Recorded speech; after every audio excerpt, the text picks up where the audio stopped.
Assalamualaikum warahmatullahi wabarakatuh. Nama saya Muhammad Dinafi bin Abdul Rahman dan nombor matrik saya adalah 10 DIB 20F1037. So, langkah-langkah yang boleh menyatu padukan antara kaum ialah institusi-institusi pendidikan perlu bertanggungjawab menerapkan semangat bersatu padu dalam kalangan pelajar, iaitu dalam kalangan pelajar yang berbilang kaum. Antara langkah yang diambil adalah dengan cara memberikan kerja-kerja di dalam kumpulan, iaitu berkumpulan lah kita kata. So, dalam konteks ini, guru-guru hendaklah membahagikan pelajar secara berkumpulan dalam melaksanakan projek-projek sekolah seperti kajian sains, persembahan, mencari maklumat dan sambutan-sambutan dalam sekolah. Contohnya sambutan hari raya, sambutan kemerdekaan, itu contohlah. So, guru-guru juga haruslah membahagikan kedudukan pelajar dengan sebenar untuk menggalakkan pelajar berkomunikasi dengan pelajar-pelajar yang berlainan kaum supaya dan bukannya sesama kaum sahaja. Dalam proses menjayakan inisiatif-inisiatif tersebut, guru tidak boleh mencetuskan isu-isu sensitif semasa mengajar, misalnya dengan mengagung-agungkan warisan budaya sendiri dan mengejek budaya kaum lain. Pendek kata, pelajar-pelajar dan guru-guru perlulah bersatu padu ataupun bekerjasama bagai au dengan tebing demi menzahirkan semangat perpaduan di peringkat sekolah. Okey. Assalamualaikum warahmatullahi wabarakatuh. Nama saya Muhammad Faris Izzat bin Azlan. Nombor matrik pelajar 10 DIB 20F1036. Hari ini saya akan menerangkan bagaimana bahasa Melayu boleh dijadikan sebagai bahasa perpaduan di negara kita, Malaysia. Sebagai mukadimah, saya ingin menerangkan mengenai peranan bahasa Melayu yang sangat luas sebagai sebuah bahasa yang linguistik, penuh kesopanan, kesantunan dan mampu menzahirkan makna-makna apabila dihayati sepenuh jiwa. Bahasa Melayu mempunyai sejarah yang luas sebagai sebuah bahasa yang pernah diktiraf sebagai lingua franca di Malay Archipelago ataupun Kepulauan Melayu. Bahasa ini mempunyai sejarah ataupun akar umbi yang sudah pun bertarikh berabad-abad, bermula daripada nenek moyang kita dahulu.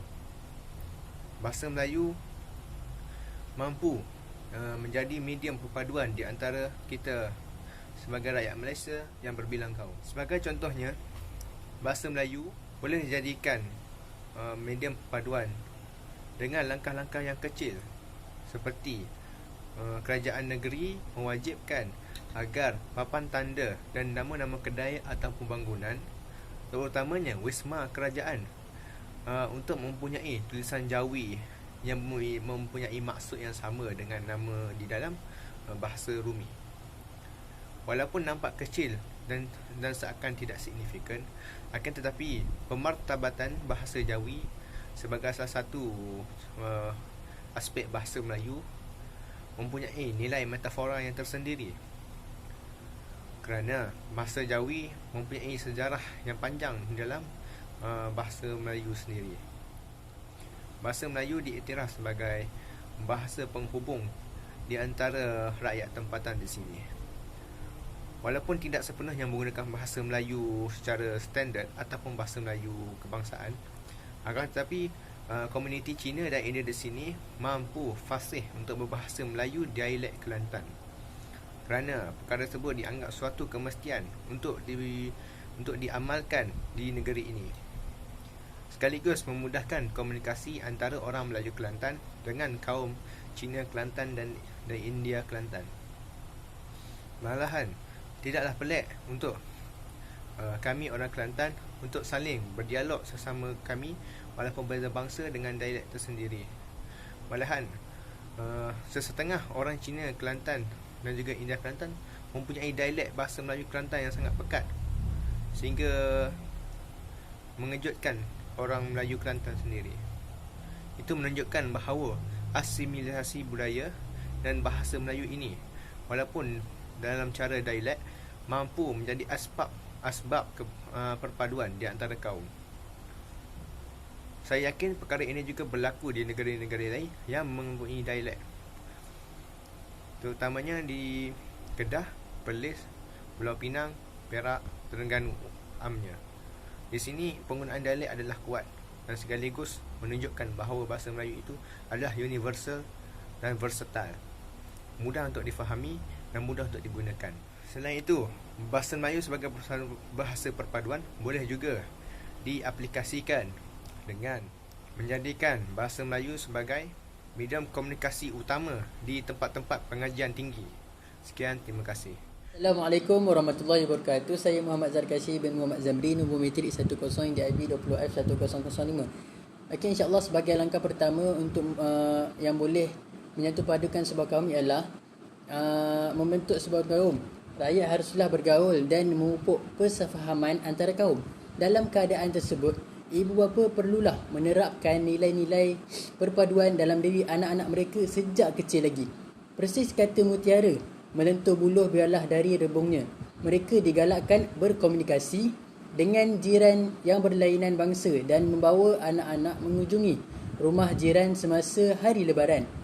Dengan cara lain juga, ibu bapa dapat menjadi suri teladan bagi anak-anak dan membolehkan mereka menghayati keistimewaan masyarakat Malaysia yang mempunyai pelbagai jenis kaum dan etnik. Satu lagi cara yang dapat diambil oleh ibu bapa ialah bergaul dengan anak-anak dalam pelbagai bahasa. Misalnya dalam bahasa Melayu, bahasa Inggeris dan bahasa-bahasa ibunda. Apabila golongan muda menguasai pelbagai bahasa, mereka juga dapat berkomunikasi dengan rakan yang berlainan bangsa dengan mudah. Dengan itu, nilai-nilai perpaduan dan permuafakatan hendaklah didedahkan kepada generasi muda sejak awal lagi agar jiwa perpaduan dalam diri mereka dapat berkembang dengan sempurna. Terima kasih. Assalamualaikum warahmatullahi wabarakatuh. Nama saya Ahmad Izham bin Kamarul Nizam.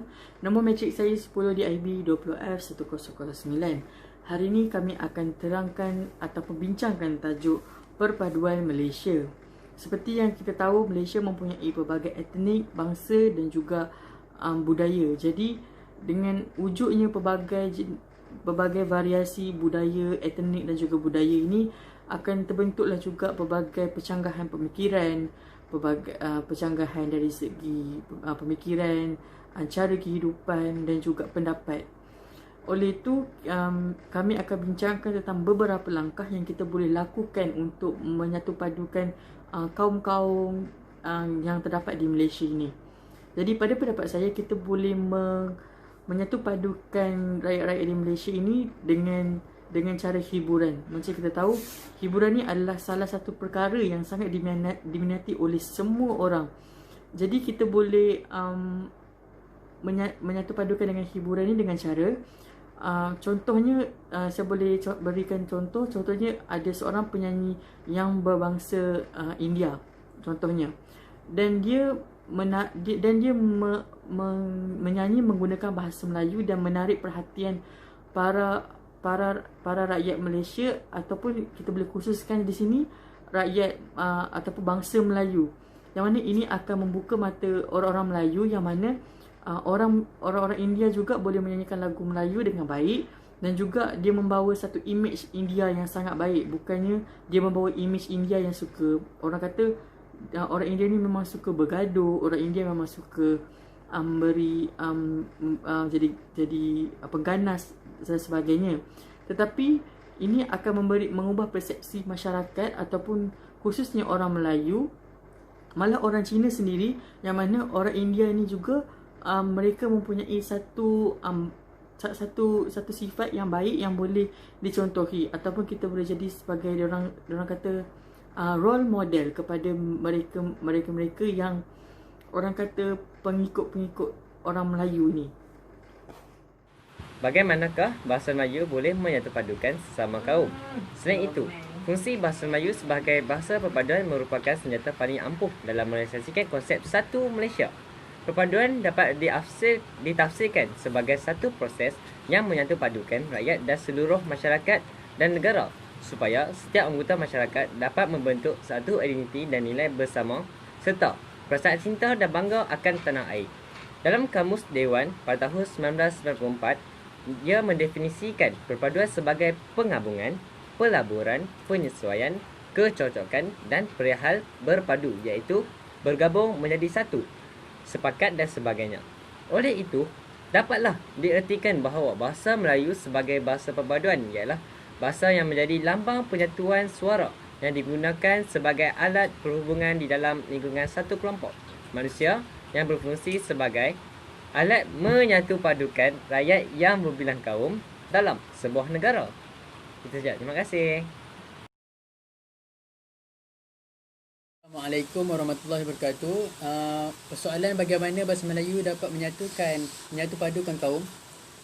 Aspek penting untuk menyatupadukan rakyat iaitu kaum mengikut fungsi bahasa Melayu sebagai bahasa perpaduan adalah melalui pendidikan. Sesungguhnya pendidikan hari ini telah memainkan peranan penting di dalam merealisasikan aspirasi negara di dalam mewujudkan perpaduan kaum.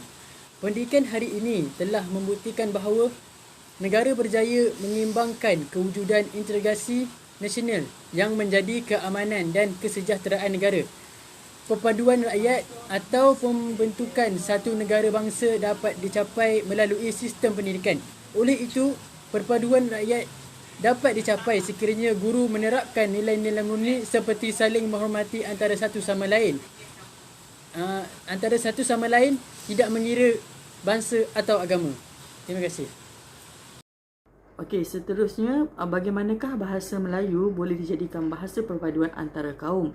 Macam kita tahu, bahasa Melayu ni adalah bahasa rasmi di Malaysia dan ia juga termaktub di dalam Perlembagaan Malaysia yang mana bahasa Melayu ini adalah sebagai bahasa rasmi. Di dalam acara-acara rasmi kita menggunakan bahasa Melayu dan bahasa-bahasa percakapan kita pun kebanyakannya menggunakan bahasa Melayu dan bahasa kedua kita adalah bahasa Inggeris.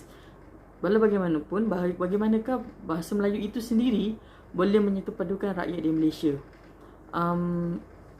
Pada pendapat saya, bahasa Melayu ni boleh dijadikan perpaduan antara kaum adalah dengan pendidikan. Macam kita tahu, pendidikan ni adalah satu perkara yang sangat-sangat penting di dalam kehidupan manusia, yang mana bahasa Melayu ni pendidikan ni wajib dipelajari oleh seluruh manusia supaya tidak ketinggalan dan supaya menjadi manusia berguna. Jadi dengan pendidikan yang terdapat di Malaysia ini, mereka menerapkan pendidikan dengan menggunakan bahasa Melayu. Ini akan salah satu cara mempertabatkan bahasa Melayu, dan juga bahasa Melayu ini akan digunakan oleh seluruh rakyat Malaysia, tak kira daripada kaum India, kaum Cina, daripada suku Iban, suku mana pun orang akan gunakan bahasa Melayu sebab mereka mempelajari silibus ataupun pelajaran yang sama.